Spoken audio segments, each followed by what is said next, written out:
Rob Staton joins us from across the pond. And I want to start with this, Rob, because you have been adamant at number 5, if Seattle does pick there, it will not be Jalen Carter.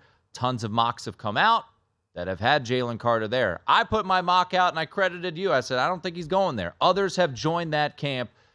We're 24 hours away from the NFL draft. At number 5, if Jalen Carter is on the board, do you still believe the Seahawks will pass on the Georgia defensive tackle? I still believe that the Seahawks are going to pass on Jalen Carter. I do not think he is going to be a Seahawk after this draft. I don't think they're going to take him.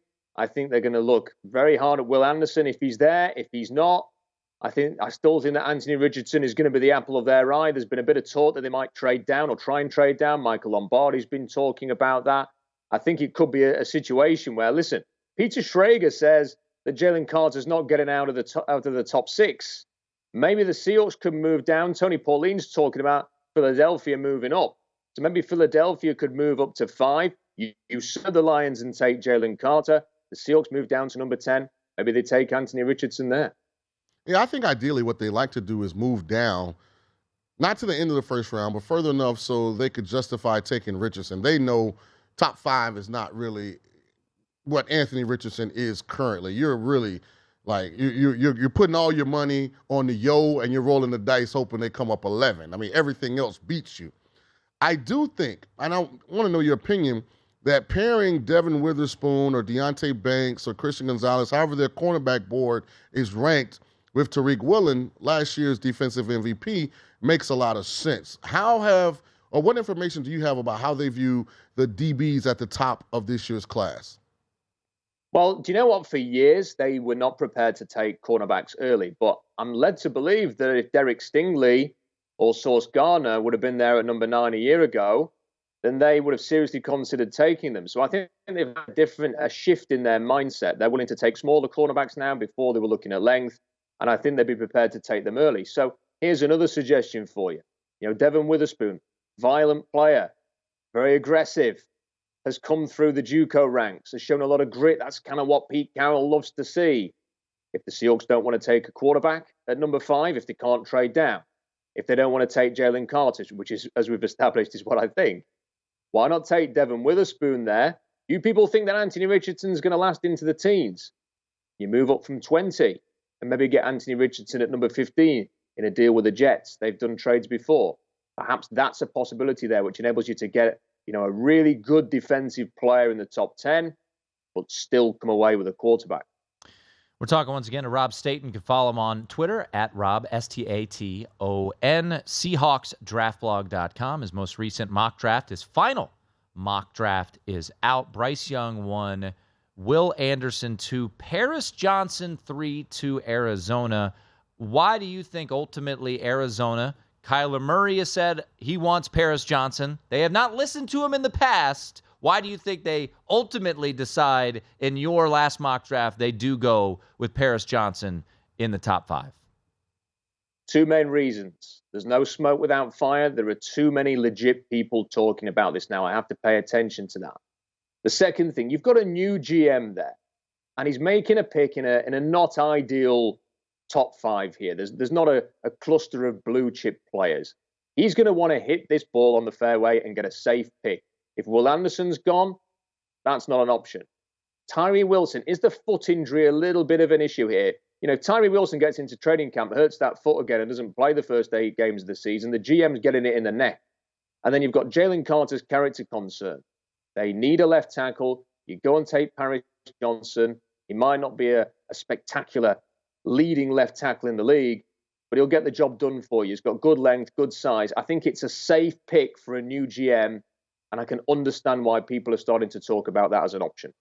One of the things that's fascinating, and it's really started to gain steam the last couple of years, is teams trading up into the end of the first round, where they really target like a player that is kind of maybe not dropped, but a player's available that they don't think they can get because they're picking middle of the second round. Give me a couple names of guys that you think teams will be trying to move back into the last 5-6 picks of the first round to select. think the obvious one is Hendon Hooker. I know there's a lot of buzz about him potentially going in the teens. I'm not quite buying that. There was a fair bit of buzz about people like Malik Willis going in the first round a year ago, and that never happened, and Matt Corral. So I think that what's going to happen is maybe it's the Houston Texans. If they don't take a quarterback with their first 2 picks, maybe they move back into the end of the first round and go and get Hendon Hooker. It won't cost them much. They pick at the top of round 2 anyway. It might be a 5th round pick just to get back into the end of the first, get that 5th-year option, which is going to be important for Hooker if he doesn't play as a rookie because of the injury. And I think the Tennessee Titans could also be looking at that. Can they come up if they don't take a quarterback at 11, go and get the local hero? So I certainly think Hendon Hooker is one person to look at. I'd keep an eye on the center position as well. This is a position that teams like Arizona have got to go and address. The New York Giants are in there at number 26. You're basically going to have John Michael Schmitz and Joe Tippmann. And I think there's going to be a bit of a battle for these players. I think Buffalo will be looking at center as well. So I just wonder, it's not a glamour position, but it's not a deep position in this draft as well. I do wonder if somebody like the Cardinals, maybe even the Seahawks, who tried to move back into the end of the first round a year ago, possibly to go and get Tyler Linderbaum or another offensive lineman. I do wonder if teams are looking at the 2 centers and thinking, I don't want to risk it in round 2. I want to go and get them now. Rob, when you look at Tyree Wilson, Will Anderson, this debate, it's gone back and forth. My mock yesterday, I put Tyree Wilson. I'm actually going to update it tomorrow, and I'm going to switch it. My initial thought was Will Anderson, then it was swayed. I go back and forth. You've leaned with Will Anderson, and my question is, if Will Anderson goes 2, does Seattle go for Tyree Wilson at 5? Could it be a drop for Tyree Wilson? I think there could be a drop. And the reason why I've not put him with Seattle is in 2021, they moved up to go and get Darrell Taylor. Big move in round 2, pass rusher Darrell Taylor. Darrell Taylor didn't do anything. Didn't work out at the Senior Bowl or the Combine. He didn't have a pro day because of an injury, but they traded up to get him anyway. Darrell Taylor didn't play a single down that season. He basically had to sit out the whole year. He wasn't healthy. And I just wonder whether that's just put something in their mind there. Are they going to be really particular on the medicals and not take any risks, especially with the top 5 pick? Because they can't afford something like that again, where the player barely plays as a rookie. They either need to take somebody like a quarterback who can be developed behind Geno Smith, and that's unacceptable. That's a redshirt year. What they can't have is somebody coming in and having to sit out the whole season because of injury or missing time. So I think they're going to be risk averse with injuries, and I don't think he's going to be taken at number 5 because of that. And I think they will look in a different direction. He's going to be fascinating for me because in spite of all the measurables, Rob, he still only had 7 sacks as a junior, only 7 sacks as a senior. So he never was a dominant pass rusher at Texas Tech. He looks the part. His splash plays are elite, but he didn't dominate like you would anticipate a guy with that arm length, that height. He doesn't play with a lot of explosion. He kind of engages, then he uses his arms to disengage and make his plays, but he's not a guy that's getting off on the first movement of the ball. So there are some projections with Tyree. This was the fascinating one for me because of the injury, no combine, no pro day, how he actually ends up on tomorrow. Yeah, and do you know what? When you watch him, you could watch a highlights video and be wowed by him and think, wow, I'm watching Myles Garrett here. And then you actually watch the tape, and he has some really frustrating games. There are a lot of a lot of snaps where he's quite passive. He can engage in a bull rush and jolt the tackle backwards, but then he doesn't finish. He gets stalled right at the last minute. That probably gets counted as a pressure. He's got a great pressure percentage, but is he actually really impacting the quarterback?